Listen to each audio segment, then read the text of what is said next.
நாம் இன்றிலிருந்து கிறிஸ்தவ வாழ்க்கையில் உண்மையான தேவனுடைய ஆசீர்வாதத்துக்குரிய வழிகளில் முக்கியமான ஒன்றை காண இருக்கிறோம். வேதம் அழகாக சொல்லுகிற ஒரு காரியம், தேவன் ஆவிக்குரிய சகல ஆசீர்வாதத்தினாலும் நம்மை ஆசீர்வதித்திருக்கிறார் என்பது.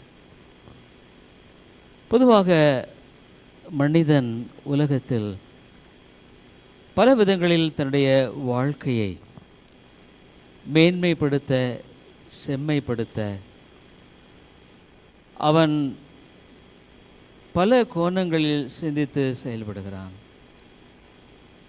பொதுவாக இன்றைக்கு அநேகருடைய வாழ்க்கையில் ஒருவேளை பணம் இருந்தால் நாம் மிகுந்த சந்தோஷமாக இருப்போமோ, அல்லது இந்த உலகத்தில் மற்றவர்கள் மதிக்கக்கூடிய பதவி, பட்டம், அந்தஸ்து இவைகளின் மத்தியிலே நாம் சந்தோஷமாய் வாழ முடியுமா என்பதை மனிதன் தொடர்ந்து எண்ணி முயற்சிக்கிறதை பார்க்கிறோம். ஆனால் அழகாக வேதம் சொல்லுகிறது, தேவனுடைய பிள்ளைகளுக்கு ஆவிக்குரிய சகல ஆசீர்வாதம், அளவிடப்பட முடியாத சமாதானம், சந்தோஷம், எதிர்காலத்தை நம்பிக்கையோடு பார்க்கக்கூடிய ஒரு நம்பிக்கை, விசுவாசம், வாழ்க்கையினுடைய கஷ்ட நேரங்களிலும் கூட நிச்சயமாக வெற்றியோடு கடந்து போகக்கூடிய காரியம், இவைகள் ஒரு சில மட்டுமே. உண்மையாலுமே சொல்லப்போனால் அதன் பட்டியல்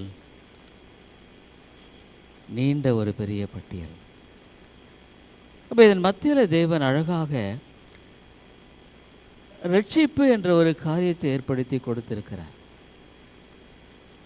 நீங்கள் ஒரு வேளை கேட்கலாம், ரட்சிப்பு என்றால் என்ன? அதை பற்றி தொடர்ந்து நான் பேசி வருகிறேன், யூடியூப்லேயும் அதை நான் போட்டு வருகிறேன். ரட்சிப்பினுடைய மையமான நோக்கம் என்ன அப்படின்னு நீங்கள் பார்த்தீங்கன்னா, தேவனை ஒரு மனிதன் அறிவதே ரட்சிப்பு. ஒருவேளை அநேகர் சொல்லலாம், இயேசுவை எனக்கு தெரியும்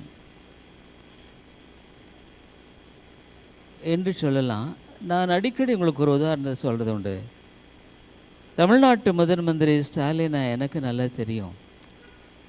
அவரை குறித்து ஒவ்வொரு நாளும் செய்தித்தாளிலும் அல்லது நம்முடைய டிவி சேனல்லாம் கேட்குறோம். ஆனால் அவருக்கு என்ன தெரியாது, அவருக்கு என்ன தெரியாது. ஒருவேளை நீங்கள் இந்த மாதிரி ஒருத்தர் பாஸ்டர் அங்கே இருக்கார் சொன்னார்னா அவருக்கு எப்படி தெரியும்? இல்லை, அநேகருடைய வாழ்க்கையில் இயேசுவை அறிந்திருப்பது என்பது அந்த அளவில் தான் இருக்குது. ஆனால் பைபிள் சொல்லுது, என் ஆடுகளின் சத்தத்திற்கு செவி கொடுக்கிறது, நான் அவைகளை அறிந்திருக்கிறேன், அவைகள் என்னை அறிந்திருக்கிறதுன்னு சொல்கிறது. ரொம்ப வித்தியாசம் இருக்கு இல்லைங்க? அவர் என்னை அறிந்திருக்கிறார், நான் அவரை அறிந்திருக்கிறேன். தனிப்பட்ட விதத்தில் என்னுடைய வாழ்க்கையில் அவர் எனக்கு தெரியும். நிச்சயமாக நான் சொல்ல முடியும், என்னுடைய ஆவிக்குரிய வாழ்க்கையில் 50 ஆண்டுகளில் பல ஏற்றத்தாழ்வுகள் இருக்குது, இல்லைன்னு நான் சொல்ல. ஆனால் நான் வயது ஆக ஆக அவரை நான் இன்னும் அதிகமாய் அறிந்து வாழ்கிறேன் என்பதை நிச்சயமாக சொல்ல முடியும், எந்த விதமான சந்தேகம் இல்லாமல் சொல்ல முடியும். இதற்கு ஆண்டவர் அழகாக 2 காரியங்களை வச்சிருக்கார். ஒன்று இந்த வேத வசனம், இதன் மூலமாக தேவன் என்னோடு கூட பேசுகிறார், நான் அவரோடு பேசுகிறேன். கம்யூனிகேஷனில் மனித வாழ்க்கையில் ஒருவேளை உங்கள்கிட்ட வந்து ஒருத்தர் நீங்கள் பேசுகிறீங்க, அவர் உண்மையாக பேசலைன்னா இல்லை, நான் ஆண்டவரை வேதத்தின் மூலமாக அவர் பேசுகிறதை கேட்கிறேன், அவரிடத்தில் என்னுடைய பாரங்களை எல்லாம் வைத்திருக்கிறேன். நான் அடிக்கடி சொல்லுகிறேன், ஒரு நாள் இங்கே நான் இருக்க மாட்டேன், நான் இந்த உலகத்திட்டு கடந்து போவேன். அப்போ நீங்கள் அவர் செத்துட்டாருன்னு சொல்ல வேண்டியதில்லை, அவர் வேறு இடத்துக்கு போயிட்டாருன்னு சொல்லலாம். ஏன்னா நான் பரலோகத்துக்கு போவேன் என்ற நிச்சயம் எனக்கு உண்டு. ஒருவேளை நீங்கள் கேட்கலாம், நீங்கள் ரொம்ப நல்லவராக இருக்கிறதுனால பரலோகம் போகிறீங்களா? இல்லை, நான் ரொம்ப நல்லவன் இல்லை, ரொம்ப கெட்டவன். பவுல் சொல்கிறாரு, பாவிகள் பிரதான பாவின்னு அவரை பற்றி சொல்கிறாரு. ஆனால் எனக்கு ஒன்று தெரியும், என்னுடைய வாழ்க்கையில் பாவத்தின் மத்தியில் போராடி கொண்டிருந்த வேளையில், வாழ்க்கையில் ஒரு உலக மேன்மைக்குரிய நிலையில் நான் மருத்துவக் கல்லூரியில் படித்து கொண்டிருக்கும் பொழுது, ஒருவேளை நல்ல கனவுகள் கண்ட வாய்ப்புண்டு. ஒருவேளை பிற்காலத்தில் ஒரு பெரிய மருத்துவராகி உலகத்தில் செல்வமும் அந்தஸ்தும் படிப்பும் புகழும் பெற வாய்ப்புண்டு என்ற நிலையில் நான் படித்து கொண்டிருந்த காலத்தில் தான் என் வாழ்க்கையின் வெறுமையை நான் கண்டேன். அப்போ ஆண்டவர் என்னை தேடி வந்தார், என்னை ரட்சித்தார், என்னை மீட்டுக்கொண்டார். அப்போ ஒன்று தெரியும், இந்த வேதத்தை நான் படிக்க படிக்க என் வாழ்க்கையில் பாவம்ங்கிற ஒரு போராட்டம் மிக கொடியதாக இருந்தது. ஆனால் எனக்கு ரட்சிப்பு என்ற காரியத்தில் ஆண்டவரை தனிப்பட்ட விதத்தில் அறிந்து கொள்வது தான் ரட்சிப்பு. அவர் தன்னை வெளிப்படுத்துகிறார். என் வாழ்க்கையில் நான் போராடி கொண்டிருந்த பாவத்தின் அடிமைத்தனம் என்னை விட்டு நீங்கிற்று.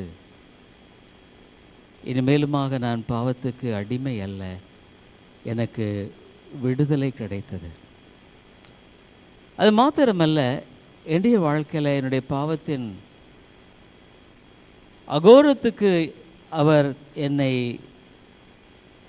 தன்னையே பலியாக ஒப்பு கொடுத்த சிலுவை எண்ணை திருப்பின பொழுது தான் என்னுடைய பாவங்கள் இயேசுவின் இரத்தத்தினால கழுவப்பட்டது, கழுவப்படுகிறது என்பதை நான் அறிந்து இன்றும் அவ்விதமாக தான் வாழுகிறேன். பாவமே செய்யாதவன் அல்ல, ஆனால் இயேசுவின் இரத்தம் இன்னும் என் பாவங்களை கழுவி கொண்டிருக்கிறது. ஆனால் பாவத்தின் அடிமையாக ஒரு காலத்தில் இருந்தான், இப்போ நான் அப்படி இல்லை. இந்த உலகத்தில் எதுவுமே என்னை அடிமைப்படுத்த முடியாது, அடிமைப்படுத்தவில்லை. இதெல்லாம் அவருடைய கிருபையினால் எனக்கு கொடுக்கப்பட்டிருக்கிற மிகுந்த ஒரு மகிழ்ச்சியான ஒரு காரியம். ஒருவேளை உலகத்தில் பல காரியங்களை நீங்கள் தெரிந்து கொள்ளும்படியாக உடைய வாழ்க்கைக்கு முன்பாக 2-3 வகையான வாழ்க்கை முறையை வைத்திருப்பார்களானால் நிச்சயமாக இந்த வாழ்க்கையை தான் நான் தேர்ந்தெடுத்திருப்பேன். ஏன்னா இது உண்மையான வாழ்க்கை, இது ஒரு பிரமையான வாழ்க்கை அல்ல. ஆகவே இந்த ரட்சிப்பில் ஒரு மனிதனுடைய வாழ்க்கையை தொடங்கும் பொழுது அருமையான 2 காரியங்கள் நிகழ்கின்றன. ஒன்று, தேவன் அவனோடு பேசுகிறார் சத்தியத்தின் மூலமாக. அதுக்கு முன்பாக மனசு மாம்ச விரும்பலை செய்து கொண்டிருந்த நிலை மாறிப்போய் இந்த வேத வசனங்கள் உண்மையுள்ளதாய் வல்லமையுள்ளதாய் என்னோடு பேசுகிறதாய் காணப்படுகிறது தான் வேதத்தை வாசிக்கிற உண்மையான ஆசீர்வாதம். ஒருவேளை அநேகர் வாசிக்கலாம், வேதத்தையே கரைச்சி கூட குடிச்சிருக்கலாம், ஆனால் அது உன்னோடு பேசவில்லை என்றால் பிரயோஜனம் இல்லைல்ல. ஆனால் இன்னொரு காரியத்தை ஆண்டவர் கற்றுக் கொடுத்தார், அவரோடு பேசுகிற வாழ்க்கை. அதுதான் இன்றிலிருந்து நான் தொடர்ச்சியாக பேச விரும்புகிறேன். நான் ஒரு மாணவனாக இருந்த பொழுதே எனக்கு ஆண்டவர் கற்றுக் கொடுத்த ஒரு வாழ்க்கை முறை ஜெப வாழ்க்கை. அன்றிலிருந்து இன்று வரைக்கும் அது என்னுடைய வாழ்க்கையில் ஒரு முக்கியமான பங்களிப்பு. ஒருவேளை இங்கே இருக்கிற நீங்கள் எவ்விதமான ஜெப வாழ்க்கையை கொண்டு எனக்கு தெரியாது, ஆனால் அவரை நீங்கள் அறிந்திருப்பீர்களானால் நிச்சயமாக உங்கள் ஜெப வாழ்க்கை வேறுபட்டதாக இருக்கும் என்பதில் எந்த விதமான மாற்று கருத்து இல்லை. அதே விதமாக அவர் நிச்சயமாக உங்களோடு பேசுகிறதை நீங்கள் கேட்க முடியும். ஒருவேளை நீங்கள் சொல்லலாம், அவர் உங்களோட ஏதோ பேசுகிறாரா சத்தம் போட்டு? இல்லை, என்னுடைய ஆத்துமாவில் மெய்யான சாட்சியிடுதலை நான் அறிந்திருக்கிறேன். பல முறை நூற்றுக்கணக்கான முறை. அப்பொழுது அவர் என்னுடைய வாழ்க்கையில் என்னுடைய இருதயத்தில் நான் போகிற பாதை சரி என்பதாகவும் நான் வாழ்க்கை சரியான நிலை தான் போகிறது என்பதை ஊர்ஜிதப்படுத்துகிறார். சில சமயங்களில் கடவுள் என்ற ஒருவர் இருக்கிறாரான்னு கூட சந்தேகம் வருகிறதும் உண்டு. எல்லா பரிசுத்தவான்களுக்கும் இது ஒரு பெரிய கேள்விதான் இல்லை? அவ்வப்பொழுது ஆண்டவர் நான் இருக்கிறேன் என்பதை நிச்சயப்படுத்தி காண்பிக்கிற பல முறைகளை நான் அறிந்திருக்கிறேன், வேலைகளை அறிந்திருக்கிறேன். ஆகவே அவரோடு நான் பேசுகிற அந்த ஜெப வாழ்க்கை என்பது எனக்கு மிகவும் இனிமையானது, சந்தோஷமானது. ஜெபம் ஒரு பாரம் அல்ல. Prayer is not a burden, it's a privilege. ஜெபம் என்பது ஒரு பாரம் அல்ல, அது ஒரு ஸ்லாக்கியம். அவை ஜெபத்தை குறித்த ஒரு நல்ல வெற்றியுள்ள ஜெப வாழ்க்கையை நாம் கொண்டிருப்பதற்கு நம்முடைய வாழ்க்கையில் தேவன் கொடுத்திருக்கிற அருமையான காரியங்களை மையமாக வைத்து பல வாரங்கள் நான் தொடர்ந்து பேசும்படியாக இருக்கிறேன். அதற்கு அறிமுகமாக ஜெபம் ஏன் ஒரு பெரிய ஸ்லாக்கியம்? Why prayer is the greatest privilege? எவ்வளோ பெரிய காரியங்கள் இருந்தாலும் இது ஒரு மிகப்பெரிய ஸ்லாக்கியம் தானே. அதனால் அதை குறித்து நான் உங்கள் மத்தியில் ஒரு 7 அல்லது 8 காரியங்களை பேசும்படியாக விரும்புகிறேன். ஜெபம் என்பது நிறைய பேர் நினைக்கிறாங்க, அதாவது உதாரணமாக தேவனுடைய ஆலயத்தில் வந்து பரிசேயன் ஜெபித்தான். ஆண்டவரே, நான் பரிகார அநியாயக்காரர் நியாயக்காரனை போல அல்ல என்று அவன் ஜெபித்த ஜெபங்கள் அவனுடைய உள்ளத்திலிருந்து வந்தவைகள் அல்ல, அவனுடைய மூளை அறிவிலிருந்து வந்த ஜெபம். இதற்கு பேர் ட்ரெடிஷ்னல் ப்ரேயர்னு சொல்லுவாங்க. வழக்கமான சடங்காச்சாரமான ஒரு ஜெபம். ஒருவேளை நீ கிறிஸ்தவ குடும்பத்தில் பிறந்திருக்கலாம் அல்லது கிறிஸ்தவராக இருக்கலாம். அதன் மூலமாக உங்கள் வாழ்க்கையில் பல ஆண்டுகள் தொடர்ச்சியாக செய்யக்கூடிய ஒரு ஜெபம் என்பது இருக்கலாம். அதிகமாக கூட ஜெபிக்கலாம். ஆனால் உண்மையான ஜெபத்தினுடைய முக்கியமான ஒரு அம்சத்தை நான் சொல்லுகிறேன். இந்த ஜெபம் ஒரு பாரம்பரியமான ஜெபம், ஜெபிக்க வேண்டுமே என்று ஜெபிக்கிறது அல்லது ஏதோ விதத்தில் நீ ஜெபம் செய்யும்படியாக உன்னை உந்தி தள்ளும்படியான ஒரு காரியமாக இருக்கிறது. ஆனால் ஆயக்காரன் பாவியாக என் மேல் கிருபையாயிரம் சொன்னான்ல, அந்த ஜெபம் அவனுடைய இருதயத்திலிருந்து வந்தது. there's a great difference இல்லை? ஏன்னா இருதயத்தில் தான் நம்முடைய பாரங்கள். இருதயம்னா நம்முடைய முழு ஆழ்த்தத்துவம். உங்களுக்கு கவலையே வர்றது இல்லையான்னு கேட்டால் நிறைய கவலை இருக்குது. உங்களை விட கவலை இருக்குது எனக்கும். ஆனால் கவலையை நான் எப்போவுமே தேக்கி வைக்கிறது இல்லை. I know how to dispose it. அதை எப்படி தூக்கி போடுறதுன்னு அறிஞ்சிருக்கேன். நம்முடைய சர்ச்சுக்கு பக்கத்துலேயும் வடது பக்கத்தில் சொல்லப்போனால் டஸ்ட்பின்னாவே மாற்றிட்டாங்க ஜனங்க. அப்படி அநேக வேளைகளில் அநேக ஆண்டுகள் உங்கள் வாழ்க்கையில் கவலைகளை கையாள தெரியாதனால it's overflowing in your heart. உங்கள் இருதயத்தில் வழிந்து ஓடுகிறது பாரமான பாரம். நான் என்ன செய்வேன், ஏது செய்வேன்? ஆனால் இருதயத்திலிருந்து கர்த்தரை நோக்கி ஜெபிக்கிற ஜெபம், மீண்டும் ஜெபம்ன்றதில்லை, ஒரே ஒரு வார்த்தை போதும், அது உன் வாழ்க்கையை மறுரூபப்படுத்த போதுமானது. அவ்விதமான ஜெபத்தை குறித்து தான் இன்றைக்கு நான் பேசுகிறேன். பாரம்பரியமான ஜெபம் அல்ல, இருதயத்திலிருந்து சொல்லப்படுகிற உண்மையான ஜெபம். இந்த ஜெபத்தில் முக்கியமான ஒரு காரியம் என்னென்னா, வாழ்க்கையில் there is no greater privilege than this prayer. இந்த ஜெபத்தை விட ஸ்லாக்கியம் வேறு ஒன்றுமே இல்லைங்க. ஒருவேளை நான் என்னுடைய வாழ்க்கை குறித்து ஒரு அட்டஸ்டேஜ் ஒரு சின்ன ஒரு சாட்சியை போட்டுடலான்னு யோசிச்சிருக்கேன். நீங்கள் தயவுசெய்து கேட்டு பாருங்கள். இன்னும் நிறைய காரியங்கள் அதில் நீங்கள் அறிந்து கொள்ளலாம். இன்றைக்கு நான் அதை போடணும்னு யோசிக்கிறேன். மத்தியானம் என் வாழ்க்கை எப்படி ஆண்டவர் என்னை தெரிந்து கொண்டு அழைத்து வழிநடத்தினாருங்கிறது. முக்கியமாக என்னுடைய வாழ்க்கையில் ஆண்டவர் கற்றுக் கொடுத்த ஒரு காரியம், இது எல்லாம் உங்களுக்காக நான் பிரசங்கத்தை ஆயத்தப்படுத்தி வர்றதே கிடையாது. எனக்கு என்ன ஆண்டவர் கற்றுக் கொடுக்குறாரோ அதை தான் நான் அவங்க மத்தியில் பேசுகிறேன், வேறு ஒன்றுமே கிடையாது. இதுக்குன்னு நான் பெரிய பிரசங்க ஆயத்தம் பண்ணி நாள் கணக்காக மணி கணக்காக செய்யலை. சில சமயத்தில் நான் வந்து நின்ன பின்னால் தான் பிரசங்கமே எனக்கு வருகிறது உண்டு. ஏன்னா என் வாழ்க்கையில் கற்றுக் கொடுத்து இந்த வாரம் முழு என்ன கற்றுக் கொடுத்துருக்காரோ அதை தான் நான் பகிர்ந்து கொள்கிறேன். ஆகவே எனக்கு அது பெரிய பிரச்சனையே இல்லை. ஆகவே ஜெபம் என்பது உன் வாழ்க்கையில் தேவன் கொடுத்திருக்கிற ஒரு பெரிய ஸ்லாக்கியம். முதலாவது என்னென்னா, இந்த ஜெபம் வந்து it gives direct access to God. இந்த மகா உன்னதமான தேவனை, வானத்தையும் பூமியும் படைத்த இந்த கர்த்தரை நேரடியாக நீர் சந்திக்கக்கூடிய ஒரு அருமையான ஸ்லாக்கியத்துக்கு உட்படுத்துகிறது தான் ஜெபம்.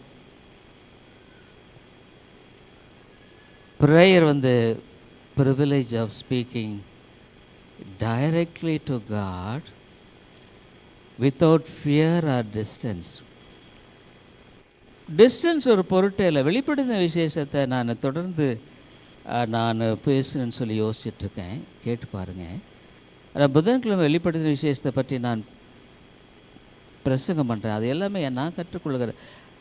பல வருடங்களாக வேதத்தை படிச்சிருந்தாலும் ஒவ்வொரு முறையும் வேதத்தில் புதிதாகத்தாங்க இருக்குது. இந்த முறை அதை வெளிப்படுத்தின, நான் 3வது முறை வெளிப்படுத்தின விசேஷத்தை நான் மையமாக வைத்து போதிக்கிறது. ஆனால் 2 முறை இல்லாத அளவுக்கு இந்த 3வது முறை எனக்கு ரொம்ப இனிமையாக இந்த புத்தகம் இருக்கிறது.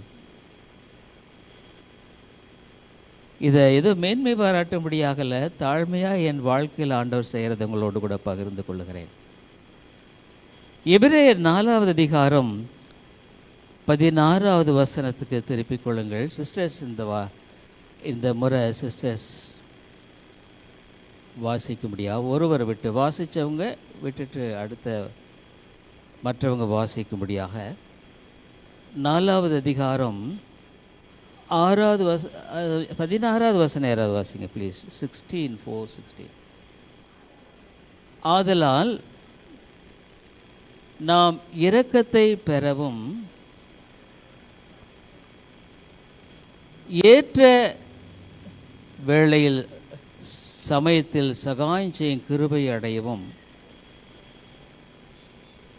தைரியமாய் கிருபாசன தண்டையிலே சேரக்கடவும். யூ கேன் கம் போல்ட்லி, பயமின்றி. உலகத்தில் நிறைய பயம் இருக்குல்ல, எதிர்காலத்தை குறித்த பயம். இன்றைக்கி நிறைய பேர் வயசானவங்களாம் ரொம்ப ஒரு மாதிரி இன்செக்யூரிட்டாக ஃபீல் பண்ண ஆரம்பிச்சிட்டாங்க. ஏன்னா நிறைய பேருடைய வாழ்க்கையில் அந்த காலத்து மாறி போச்சுங்க. இப்போ வந்து பெற்றோர்கள் கூட பிள்ளைகளை குறித்து பயப்படுறாங்க. ஏன்னா அவங்க திடீர்னு சட்டுன்னு ஏதாவது பேசிடுவாங்க. ஒரு அம்மா எனக்கு தெரியும், அவங்க 2 பிள்ளைகள் அவர்களை ரொம்ப கடினமாக பேசுகிறதாக மனம் நொந்து அடிக்கடி சொல்கிறாங்க. அது ஒரு விதமான பயமாகவே அவர்களுக்கு இருக்கிறது. வாழ்க்கையில் பயம் என்பது ஆண்டவர்கிட்ட வருவதற்கு நீ பயப்பட வேண்டியதே இல்லை. You can come boldly. ரொம்ப அழகாக சொல்கிறாரு, நம்ம இரக்கத்தை பெறும்படிக்கு நமக்கு இரக்கம் தேவை. ஆண்டோடைய இரக்கம் இல்லை, சகாயம் செய்யும் கிருபை அடையவும். அதுமாதிரி இந்த உலகத்தில் நான் நேற்று ஒரு ஹார்ட்வேர் ஷாப்புக்கு போனேன். அவர் பெரிய ஒரு நல்ல டெய்லர், கிரேட் டெய்லர்ஸ் கோரிமேட்டில் 5 தையல் மிஷின் வச்சு, இந்த பகுதியில் தெரியாதவரே இல்லை. ஆனால் அவருடைய தொழில் நடிஞ்சு போய் இப்போ ஹார்ட்வேர் பிஸ்னஸ் ஆரம்பிச்சிருக்காரு. அப்போ நான் போனேன், அப்போ சொல்லி பேசிகிட்டு இருந்தேன். இப்போ நேற்று பார்த்தப்போ எப்படி இருக்கீங்க, எப்படி இந்த பிஸ்னஸ் ஓடுதுன்னு சொன்ன. ஆமாம் சார், எல்லாம் தெரியும், ஆனால் அதெல்லாம் நடிஞ்சு போச்சு. வாழ்க்கை மாறிடுறதில்ல. ஆனால் இப்போ ஏதோ பரவாயில்ல சார், அந்த என் வீட்டெல்லாம் அதை வச்சு தான் பெருசாக கட்டினேன், ஆனால் அதெல்லாம் காலம் மாறி இப்போ வாழ்க்கை மாறுகிறதில்ல. அப்போ நான் என்னை பற்றி சில சாட்சி, ஆண்டவரை பற்றி போகிற இடத்துல நான் என்னுடைய சாட்சியை இயேசுவை பற்றி சொல்லுகிற ஒரு சாட்சி தான். அதனால பயம் இல்லை. ஆனால் நீ ஆண்டவருடைய சமூகத்தில் பயமின்றி வரலாம். வேறு யாருமே உனக்கு மீடியேட்டர்லாம் தேவையே இல்லை. கத்தோலிக்க மதத்தில் மரியாள் மூலம் தான் போகணுன்னு சொல்கிறாங்க. இல்லை, பைபிள் சொல்லுது you have direct access with God. நான் போன முதல் சபையில் ஜெபிக்கும்படியாக சொன்ன பொழுது எனக்கு ஜெபிக்க ஒரு ஆசை இருந்தது. ஆனால் ஜெபிக்க எனக்கு தெரியாது. நான் இயேசுவே அப்படின்னு ஆரம்பித்தேன். அதுக்கு மேலே என்ன ஜெபம், ஆகவே ஆமேன் அப்படின்ட்டேன். ஆனால் நீ ஆண்டவரிடத்தில் தைரியமாக வரலாம். You can have boldness to come to the Lord. என்ன ஒரு அருமையான, உனக்கு ஜெபத்தின் வாசல் திறந்திருக்கிறது. சிலுவை என்ற சாவியின் மூலம் உனக்கு அது திறந்திருக்கிறது. இரண்டாவதாக, நான் இந்த உலகத்தில் மற்ற மனிதர்களோடு பேசுகிறதை விட ஆண்டவர்கிட்ட நான் அதிகமாக பேசுகிறதையே விரும்புகிறேன். I would like to talk to God more than what I talk with men. ஏன்னா எனக்கு அவரோடு உறவு நெருக்கமானதாக இருக்கிறது. இப்போ ஜெபம் எனக்கு ஒரு சடங்கல்ல. ரெண்டாவது, it's not a ritual, is a fellowship. இது ஐக்கியம். 1 யோவான் 1:3 ஆண்டவர் சொல்கிறாரு, இந்த ஜெபத்தை குறித்து அவர் பேசும் பொழுது ரொம்ப அழகாக பேசுகிறதை பார்க்குறோம். வாசிக்காது யாராவது? 1 யோவான் 1:3 நீங்களும் எங்களோட ஐக்கியமுள்ளவர்களாகும்படி நாங்கள் கண்டும் கேட்டும் இருக்கிறதை உங்களுக்கும் அறிவிக்கிறோம். எங்களுடைய ஐக்கியம் பிதாவோடும் அவருடைய குமாரனாக இயேசு கிறிஸ்துவோடும் இருக்கிறது. My fellowship is with God. ஒரு நிறைய பேருக்கு ஞாயிற்றுக்கிழமை ஆலயத்துக்கு வரும் பொழுது ஒரு வேளை அவரோட ஒரு ஐக்கியம். ஆனால் வாரம் முழுக்க நான் என்ன பண்ணுறது, ஏது பண்ணுறது, 6 days அதை பண்ணவா, இதை பண்ணவா, அப்படி பண்ணவா, இப்படி பண்ணவா, 6 நாளும் நீ ஒரு வேளை அலசடிப்படுறியா? ஆண்டவரோடு கூட நீ ஐக்கியம் இருந்தால் நீ எங்கே இருந்தாலும் சரி. நான் இங்கே ப்ரீச் பண்ணுற இடம் மட்டும் இல்லை, நான் எங்கே இருந்தாலும் ஒரே மாதிரி தான் இருப்பேன். ஏன்னா என்னுடைய உறவு அவரோடு இருக்கிறதுனால மற்ற காரியங்கள் எனக்கு ஒரு பெரிய பாதிப்பு இல்லை. கஷ்டம் வந்தாலும் அவரிடத்துல சொல்கிறேன், சந்தோஷமாக இருந்தாலும் அவரிடத்துல துதிக்கிறேன், பகிர்ந்து கொள்ளுகிறேன். ஆகவே என்னுடைய உறவு அவரோடு இருக்கிறது. எங்களுடைய ஐக்கியம் பிதாவோடும் அவருடைய குமாரனாகிய கிறிஸ்துவோடும் இருக்கிறது. தேவ தூதர்கள் கூட ஆண்டவர்கிட்ட பேசுகிறதாக பைபிளில் நான் பார்க்கல. எந்த இடத்திலும் அவர்கள் பேசுகிற தேவனோடு. ஆனால் மனுஷனுக்கு இந்த சாக்கியத்தை ஆண்டவர் கொடுத்திருக்கார். God commands angels. தேவ தூதர்களுக்கு கட்டளையிடுகிறார். ஆனால் அவர்கள் பேசி ஒரு கலந்து பரிமாற இந்த காரியம் வேதத்தில் நம்ம பார்க்கலைங்க. 3வது என்னென்னா, உன் வாழ்க்கையில் பலவீனமான ஒரு மனுஷன் பரலோகத்தையே அசைக்கிறானா. வெளிப்படுத்த விசேஷத்தில் 2 முறை ஜெபத்தை பற்றி சொல்லப்படும். ஜெப தூபம், பரிசுத்தவான்களுடைய ஜெபம் அங்கே ஊற்றப்படுகிறது. வெளிப்படுத்தின விசேஷம் ஒரு அருமையான புத்தகம். உலகத்தினுடைய நிகழ்வுகளை எல்லாம் அங்கே தான் head office. He is the sovereign God. உன் வாழ்க்கையை அவர் தான் நிர்ணயிச்சிருக்கார். உன் வாழ்க்கையினுடைய முடிவை நிர்ணயிச்சிருக்கார். உன்னுடைய வாழ்க்கையின் ஓட்டது எல்லாமே completely record. Everything is there. எல்லாம் அங்கே இருக்குது. அதன்படி தான் நீ நடத்தப்படுகிறாய். ஆகவே இந்த மனுஷன் அந்த பரலோகத்தினுடைய தீர்மானங்களையும் திட்டங்களையும் மாற்றுகிறது என்றல்ல, அதை அவன் இயக்குகிறவன்றாய் காணப்படுகிறான். ஜெபம் ஒரு பெரிய காரியங்க. யாக்கோபு 5 விதமாய் நாம் வாசிக்கிறோம். யாக்கோபு எழுதின புத்தகம் 5வது அதிகாரம் 16வது வசனம். வாசிக்காத யாராவது வாசிங்க. நீங்கள் சொஸ்தமடையும்படிக்கு உங்கள் குற்றங்களை ஒருவருக்கொருவர் அறிக்கையிட்டு ஒருவருக்காக ஒருவர் ஜெபம் பண்ணுங்கள். நீதிமான் செய்யும் ஊக்கமான வேண்டுதல் மிகவும் பலனுள்ளதாக இருக்கிறது. Is availeth much. கர்த்தரை நோக்கி ஊக்கமாய் ஜெபிக்கிற ஒரு ஜெபம் என்பது ரொம்ப ரொம்ப அருமையானதுங்க. இட்ஸ் காட் இட்ஸ் சொல்லப்போனா டிவைன் பவர்னே சொல்லலாம். பாருங்க என்ன ஒரு அருமையான காரியங்களே. நீதிமான் எலியாவை பற்றி சொல்லிட்டு தான் சொல்ல, எலியா இஸ்ரவேல் தேசத்தில் ஜனங்கள் வழிவிலகி போயிட்டாங்க, ஜீவனுள்ள தேவனை விட்டுட்டு போயிட்டாங்க, விக்கிரங்களை தெரிந்து கொண்டாங்க. நம்ம கூட அப்படி தான், ஜீவனுள்ள தேவனை தெரிந்து கொள்வதை விட இந்த உலகத்தில் பல காரியங்களை குறித்த கவலை, ஐயோ எனக்கு இல்லையே, மற்ற பேரில் இருக்கிற குறைபாடு, பாரம். இன்றைக்கி இப்போ மனுஷனுடைய பிரச்சனை என்னென்னா relationship is a big problem. மறக்க முடியல, மற்றவங்க தீங்கிழைச்சிட்டாங்க, என்னை இப்படி பேசிட்டாங்க. ஆனால் ஆண்டவர் அழகான ஒரு ஜெபத்தை, பிதாவே இவர்களுக்கு செய்கிறது என்னன்னு தெரியாமல் செஞ்சிட்ருக்காங்க, மன்னிய முடிஞ்சு போச்சு, நீங்கள் அதை பார்த்துக்குங்க ஆண்டவரே. உறவுகளில் அருமையான உறவு, தேவனோட உறவு. நீ ஊக்கமாய் ஜெபம் பண்ணும் பொழுது உண்மையாக வாழ்க்கையில் ஆண்டவர் அழகாக செய்கிறதை உன்னால் பார்க்க முடியும். ஆண்டவர் சொல்கிறாரு, மவுண்டன் யூ கேன், மலைகளை பெயர்க்குமா வேதத்தில் பார்க்குறேங்க. அப்படின்னு என்ன, மலை போன்றவருடைய பிரச்சனைகளை எல்லாம் பெயர்க்கும். நீ நிறைய பேர் நினைக்கிறது, ஐயோ என் பிரச்சனை ரொம்ப பெரிய பிரச்சனைங்க, இதெல்லாம் சொல்லி தீராது.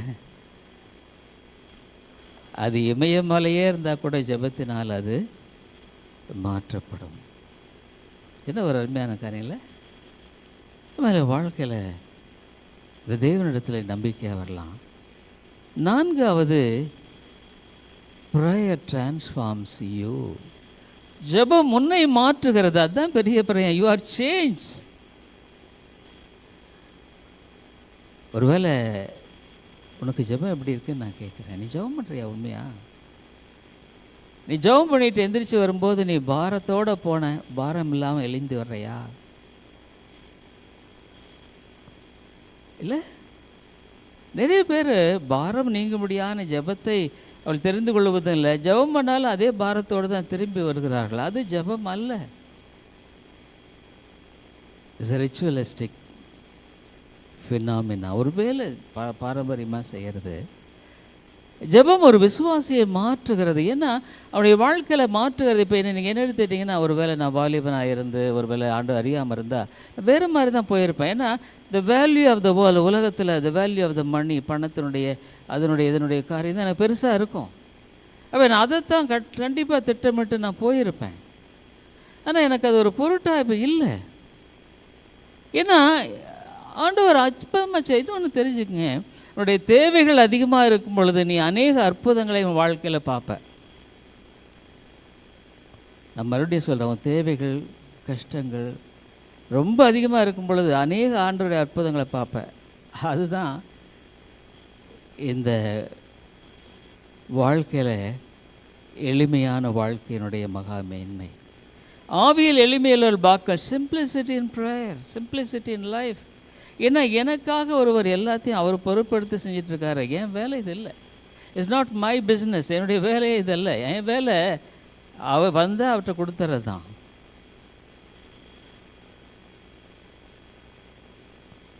ரெண்டு கொரிந்தியர் 3:18 ரொம்ப அழகாக ஆண்டவர் சொல்கிறாரு. 2 கொரிந்தியர் 3வது அதிகாரம் 18வது வசனத்தில் இங்கே வாசிக்காத யாராவது சகோதரிகள் வாசிங்க.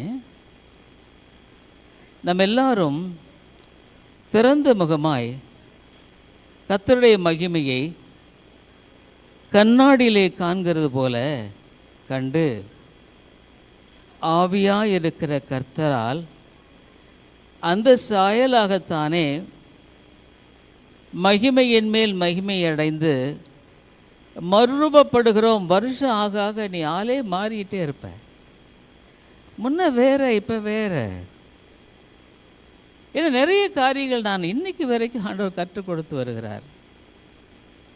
அது ஆவிக்குரிய ஒரு முதிர்ச்சியை கொடுக்குதுங்க.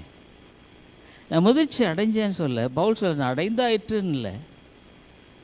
இன்றைக்கி நிறைய வயசானவங்க கூட சில சமயம் பேசும்பொழுது பார்க்கா, என்னடா இவ்வளோ வயசாச்சு இப்படி இவங்க இருக்காங்களே, இன்னும் இவங்களுக்கு ஒரு அண்டர்ஸ்டாண்டிங் கூட இல்லையே அப்படின்னு யோசிக்க வேண்டியதாக இருக்குது. ஆனால் ஒரு ஆவிக்குரிய வாழ்க்கையில் ஜெபம் உன்னை மாற்றி அமைக்கிறது. இன்னொன்று தெரிஞ்சுக்குங்க, நீ ஒருவேளை சில காரியங்களுக்காக நீ ஜெபம் பண்ணுவ,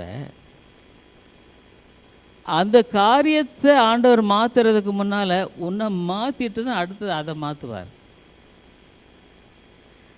எங்கேயும் ஆண்டவர் அதை செய்யலை அப்படின்னு நினைப்பேன். ஆனால் but God changes you first, then God changes the situation. சூழ்நிலையை மாற்றுறாரு. அதுமாதிரி நான் கதை சொல்லலை, இதெல்லாம் நீங்கள் ஏதோ கேட்டு போயிடாதீங்க, சிந்திச்சு பாருங்கள். ஆகவே உன்னுடைய வாழ்க்கையில் உன்னுடைய பிரச்சனைகளை ஆண்டவர் அழகாக எப்படி டீல் பண்ணுறாரு பாருங்கள்.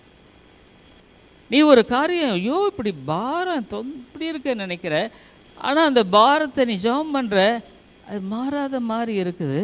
ஆனால் இன்னொரு காரியம் செஞ்சிட்ருக்காருங்க, உன்னை மாற்றிட்டு தான் அடுத்து அதை மாற்றுறாரு. வாட் ஏ பியூட்டிஃபுல் சேவியரில் எவ்வளோ அழகான ரட்சகர். மகிமையின் மேல் மகிமை அடைந்து மறுரூபப்படுகிறோம். வயசான காலங்கள் ரொம்ப கஷ்டங்க. ஒருவேளை நீ எல்லாம் எங்கேஜாக இருந்தால் ரிட்டையர் ஆன பின்னால் உன் வாழ்க்கை ரொம்ப கஷ்டம். டைம் இல்லை, முன்னே ஆஃபீஸ் அங்கங்கே போயிட்டுருந்த, ஏதோ இருந்தானே. இப்போ இங்கே வீட்லேயே அடிக்கடி நீ இவ்வளவு நாளாக வீட்டில் இருந்ததுனால, வீட்டில் இல்லாதனால தெரியல, இப்போ மனைவியோட சண்டை போடுறது உனக்கு பெரிய ஹாபி ஆயிரும். மனைவி வீட்டில் இருந்தால் உன்னோட சண்டை போடுறது உங்களுக்கு ஹாபி ஆயிரும். வயசாக ஆக எனக்கு தெரிஞ்சு வயசான பின்னால் கணவன் மணி பேசுகிறது கூட ரொம்ப கம்மியாயிருது. ஏன்னா அவள் எதை பேசினாலும் இவருக்கு கோபம் வருது, இவர் எதை பேசினாலும் அந்த அம்மாவுக்கு கோபம் வருது. என்னையா இது? வயசான காலம் ரொம்ப கஷ்டங்க. நீங்கள் வாலிபராக இருந்தப்போ கூட சமாளித்து போயிருப்பீங்க. வயசு ஆக ஆக வாழ்க்கை ரொம்ப கஷ்டம். ஆனால் ஆண்டவரை நீ அறிஞ்சிருந்தா முதுமையும் இளமையாக மாறும். இல்லை, தோற்றத்தில் இல்லை, வயசில் இல்லை, ஆனால் வாழ்க்கையில். அடுத்தது நான் பேசுகிறது 5 நினைக்கல. ஏன்னு கேட்டால் கர்த்தருடைய ஜெபம் ரொம்ப அழகான ஜெபம் பாருங்களேன். என்ன உனக்கு நீ என்ன பண்ணிடுற, ஒரு குடும்பத்தில் God became the father and you are the son. ஆண்டவர் வந்து உன்னுடைய அப்பாவாயிடுறாரு. உலகத்தில் ஒரு தகப்பன் எவ்வளோ மோசமாக இருந்தாலும் தன்னுடைய பிள்ளைகளுக்காக என்னங்க செய்கிறாரு? அவர் தன்னையே அவர் தியாகம் பண்ணுறாரு. நிறைய பெற்றோர்கள் கஷ்டப்பட்டால் கூட பரவாயில்ல, என் பிள்ளைகள் கஷ்டப்பட வேண்டாங்க, நல்ல ஒரு காரியம்தான். என்று கேட்டால் நீ என்னைக்கு ஆண்டவரோடு உறவு கொண்டு வாழ்கிறிய அப்பா அவருடைய தகப்பனா ஃபாதர். இயேசு ஆண்டவர் அழகாக கற்றுக் கொடுத்த ஜெபத்தில் அவர் ஃபாதர் இன் ஹெவன். அதை உனக்கு ஆண்டவர் ஒரு சிலாக்கியமாக கொடுத்துருக்காருங்க. ரோமர் 8வது அதிகாரத்தில் பாருங்கள். ரோமருக்கு 8வது அதிகாரத்தில் 15வது வசனம் வாசிக்கார வாசிங்க. ரோமர் 8:15 சிஸ்டர்ஸ். அந்தப்படி திரும்பவும் பயப்படுகிறதற்கு நீங்கள் அடிமைத்தனத்தின் ஆவியை பெறாமல் அப்பா பிதாவு என்று கூப்பிட பண்ணுகிற புத்திர சுவிகாரத்தின் ஆவியை பெற்றீர்கள். You are the son and daughter. என்னுடைய தகப்பனார் அவர் தான் எல்லாவற்றையும் ஆளுகை செய்கிறவர். I know him. எனக்காக இந்த உலகத்தில் யார் அக்கறைப்படுறதை விட என்னுடைய தகப்பனார் அக்கறைப்படுகிறார். My heavenly father, he is my father. He knows how to handle my situation. என்னுடைய சில சமயம் சில தகப்பன்மார்கள் பிள்ளைகளுக்கு நல்ல ஆலோசனை கொடுப்பாங்க, இப்படி பண்ணுங்க அப்படி பண்ணுங்க. அது ரொம்ப ஹெல்ப்பாக இருக்கும். ஏன்னா இவங்க ரொம்ப கொஞ்சம் அனுபவம் ஆனதுனால இது வேறு மாதிரியே நடக்கும். சில சமயம் ஜாக்கிரதையாகவும் இருக்கணும். சில சமயம் கல்யாணம் ஆன பசங்க பிள்ளைகள் வாழ்க்கையில் நிறைய பேர் நுழைஞ்சிக்கிட்டு ரொம்ப கலாட்டாக பண்ணுவாங்க. அது சப்பு, அப்படி பண்ணாதீங்க. ஆனால் நல்ல ஆவிக்குரிய முதிர்ச்சியோடு கூடிய ஆலோசனை இருந்தால் அதை சொல்லி இப்படி பண்ணால் பரவாயில்ல, பண்ணுங்க, அதிகாரம் இல்லை, பண்ணால் பரவாயில்ல. அப்போ ஆண்டவர்களோடு கூட பேசுவார். நிறைய பேர் அதை அதோடுக்குள்ளே உள்ள நுழைஞ்சு போராடி இவங்களுக்குள்ள மனசு கஷ்டப்பட்டு சண்டை போட்டு இன்றைக்கி நிறைய குடும்பங்களில் அந்த பிரச்சனை ரொம்ப பிரச்சனை. வயசான காலத்தில் வர்ற அநேக பிரச்சனைகள் இதுவும் ஒன்று. கல்யாணம் ஆகாத வரைக்கும் கல்யாணம் ஆகலையேன்னு சொல்லிகிட்டே இருப்பாங்க. கல்யாணம் ஆன பின்னால் அது ஏண்டா கல்யாணம் பண்ணாங்கன்னு சொல்லுவாங்க.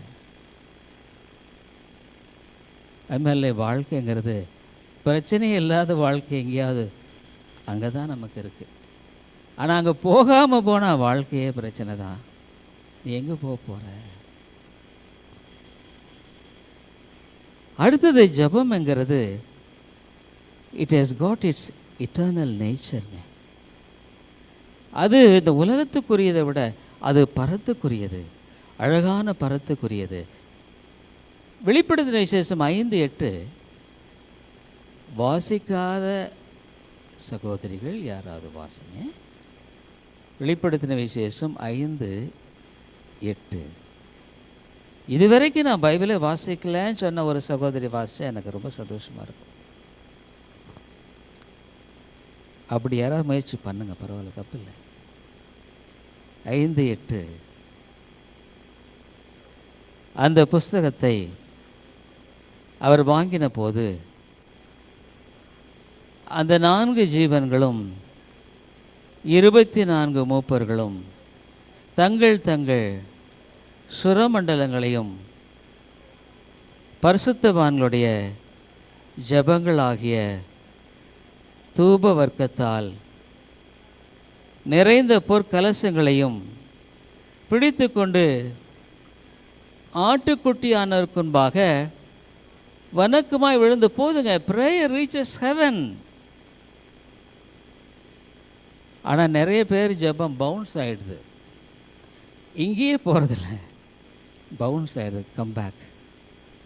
ஆனால் ஏன் ஜெபம் எப்படி போகுது நீங்கள் யோசிச்சு பாருங்கள். Does it reach heaven?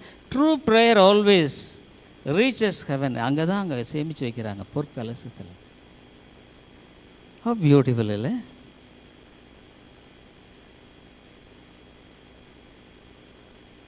ஆனால் என்னை போன்ற பலவீனமானவர்களுக்கு ஜபந்தான் ஒரே ஒரு நம்பிக்கை. ஏன்னா நான் ரொம்ப பலவீனன். நான் பலவீனங்க, எனக்கு தெரியும் என்னை பற்றி. நான் அடிக்கடி சொல்கிறேன் நான் பரலோகத்துக்கு போயிடுவேன்னு. ஏன்னா நான் நல்லவன்றதுனால இல்லை, ரொம்ப நான் பலவீனன். என்னுடையது எதுவுமே எனக்கு உதவி செய்யாதுன்னு நான் தெரிஞ்சிட்டேன். என்னுடைய நீதி அழுக்கு கந்தங்கிறது எனக்கு நல்லா தெரியும். எனக்கு பதிலாக ஒருத்தர் அவர் ஏற்கனவே நரகத்தை அமிச்சிட்டார், சிலுவையில் அனுபவிச்சிட்டாரு. எனக்கு அதுதான் நம்பிக்கை. சப்ஸ்டிடியூஷனே டெத்துன்னு சொல்ல, என்னுடைய கஷ்டத்தில் அவர் அங்கே அனுப்பிச்சார், என்னை மாற்றிட்டார். அப்போது எனக்கு பரலோகத்துக்கு போகிறதுக்கு பைபிள் என்ன சொல்லுது? என்றைக்கு ஒரு மனிதன் சிலுவையை நோக்கி பார்த்து, பவுல் சொல்கிற மாதிரி என்னில் அன்பு கூர்ந்து எனக்காக அவர் மரித்தார்னு சொல்கிறாங்க பார்த்தேன். அப்போ எனக்காக அவர் ஹி ஆல்ரெடி சஃபர்ட், பாடுகள் உபத்திரவங்கள் பட்டு மரிச்சிட்டார். மரித்தவர் மாத்திரம் உயிர்த்தெழுந்தவர். இந்த உலகத்தில் உயிர்த்தெழுந்த ஒரே ஒரு தேவன் இயேசு. சரித்திரத்தை ஒரு மனுஷனுடைய சாட்சியை கேட்டேன். அவர் பயங்கரமான ஒரு நாத்திகர். அவர் தன்னுடைய வாழ்க்கையில் இயேசு தன்னை மாற்றினதை குறித்து அவர் சொன்ன சாட்சி என்னென்னா, எனக்கு 2 காரியம். இந்த உலகத்தையே சரித்திரத்தையே பிளந்தவர் இவனா, ஏதோ ஒரு விசேஷம் இருக்குது. இன்னொன்று, இந்த உலகத்தில் திறந்த கல்லறை இருக்கிற ஒரே ஒரு கல்லறை இயேசுவின் கல்லறை தான். எல்லாமே மூடப்பட்டாங்க. புத்தர் மூடப்பட்டார், நபி எல்லாமே மூடி மண்ணாயிட்டாங்க. இவர் மட்டும் ஆகலையே. Is God. நம்முடைய prayer is an eternal prayer. எனக்கு பலவீனமான நேரத்தில் ஜபந்தான் எனக்கு. அப்போ I am a weak person, I am absolutely weak. அப்போது என்னை பலப்படுத்துகிற கிறிஸ்து அது ஒன்று தான் எனக்கு தெரியும். என்னை பலப்படுத்துகிறவர் ஒரு இருக்கிறார், அவரை எனக்கு தெரியும். He is my father. அவர் ஒன்று சொல்லிட்டாரு, 2 கொரிந்தியர் 12:9 அழகாக சொன்ன அந்த வசனம் வாசிக்காத யார் வாசிங்க சிஸ்டர்ஸ், யாராவது ஒருத்தர். அது யாருமே வாசிக்கலாம், பரவாயில்ல வாசிங்க, நான் டைம் யார் வேணும் வாசி. அதற்கு அவர், என் கிருபை உனக்கு போதும், பலவீனத்தில் என் பலம் பூர்ணமாய் விளங்கும் என்றார். போதுங்க, அவ்வளோதான். என் கிருபை உனக்கு போதும், உன்னுடைய எல்லா பலவீனத்தில் என் பலம் விளங்குன்னு சொல்ல பூர்ணமாய் விளங்கன்ட்டாரு. வாட் ஏ பியூட்டிஃபுல் வேர்ஸில் ரொம்ப அழகான பாருங்கள். இந்த வேதத்தை நீங்கள் உண்மையாலுமே என்ன நினச்சிட்ருக்கீங்க, உட்காந்து வாசிங்க, வாசித்து பாருங்கள். பவுல் ரொம்ப நொந்து போன ஒரு வேலைங்க இது. பவுல் அப்போஸ்தலன் அவரே நொந்து போயிட்டு ஆண்டவரிடத்துல போயிட்டார். ஆண்டவரே, அவருக்கு ஒரு முள் குத்திக்கிட்டே இருந்தால் எப்படி இருக்கும், அந்த மாதிரி ஒரு கஷ்டங்க. நமக்கு ஒரு சின்ன கஷ்டம் வந்துட்டு ஐயோ என்னை இப்படி வாட்டுதே. அப்போ போய் ஆண்டவரிடத்துல ஜெபம் பண்ணுறாரு. ஆண்டவர் சொல்லிட்டார் 3 முறை ஏன் ஆண்டவர் ஜெபம் பதிலே அளிக்கும் அப்புறம் கேட்டால் அப்போ தான் சொல்லிட்டாரு. அவர் சொல்கிறார் 8ஆம் வசனத்தில், அது என்னை விட்டு நீங்கும்படி நான் 3 தரம் கர்த்தரிடத்தில் ஜெபம் வேண்டிக் கொண்டேன். அதுக்கு பின்னால் ஒரு ஆன்சர் வருது, என் கிருபை உனக்கு போதும், மை கிரேஸ் இஸ் சஃபிஷியன்ட், பலவீனத்தில் என் பலம் பூர்ணமாய் விளங்கும். அப்போ நான் அதான் பவுல் சொல்கிறாரு. நான் சொன்னேன் இல்லைங்க, ஜெபம் மாலையை மாற்றுதுன்ட்டு. இங்கே பாருங்கள், அவரை மாற்றிடுச்சுங்க.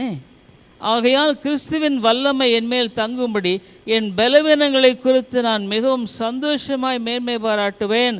ஐயோ முள்ளுன்னு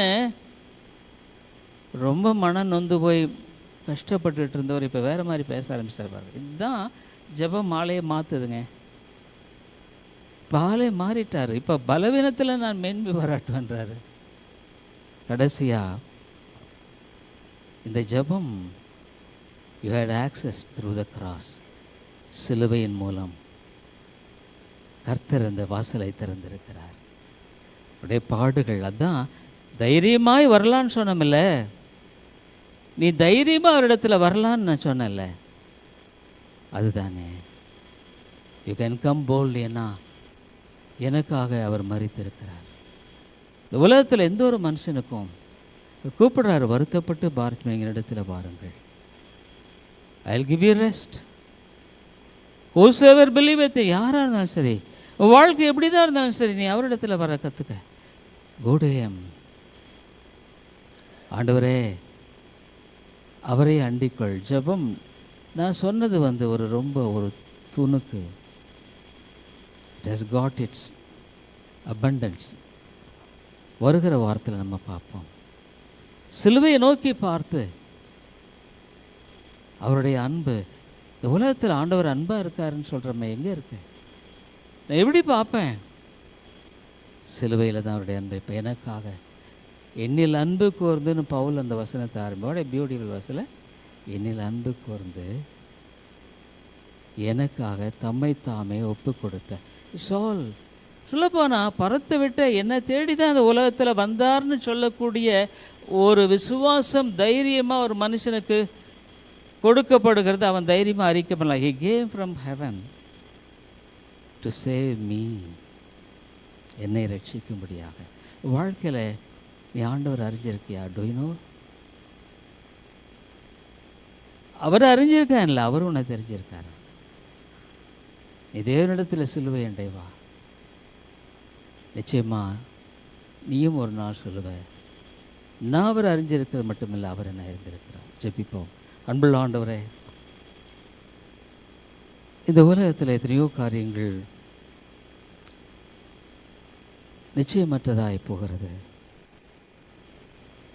எவ்வளோ ஒரு மனுஷன் எவ்வளோ புதுசு வாங்கினா கூட பழசாயிருது. ஆண்டவரே, வழியில் நிற்கிற எத்தனையோ அருமையான உடைஞ்சு போன தகரத்தோடு நிற்கிற கார்களை நான் பார்க்கும் பொழுது, இது கூட ஒரு நாள் புதுசாக ஷோரூம்லேருந்து எடுத்து ரொம்ப சந்தோஷமாக எடுத்துகிட்டு வந்திருந்திருப்பாங்க. ஆனால் இப்போ இது தகரமாக நிற்குது. வாழ்க்கையும் நாங்கள் ஒரு நாள் தகரமாய் மாறிவிடும். அவ்வளோதான் இந்த உலகம். ஒரு நாள் இது நிரந்தரமானதல்ல. ஒரு நாள் I have to go out from this world. ஆவியானவரே பேசும். I am a stranger and pilgrim. நான் ஒரு பரதேசி. I am a pilgrim, ஒரு பிரயாணி. சிலுவை ஒரு மனிதனுடைய வாழ்க்கையில் உண்மையே கட்டி சேரும்படியாக கொடுக்கிற இந்த திறப்பின் வாசலுக்காய் ஸ்தோத்திரம். எந்த வித்தியாசம் இல்லை, ஜாதி மதம் எதுவுமே வித்தியாசம் இல்லை. ஹோசேவர் யார் வேணாலும் வரலாம். ஆவியானவரே பேசும். இயேசுவை நாம் ஜெபிக்கிறோம் எங்கள் நல்ல பிதாவே. ஆமென். ஆமென்.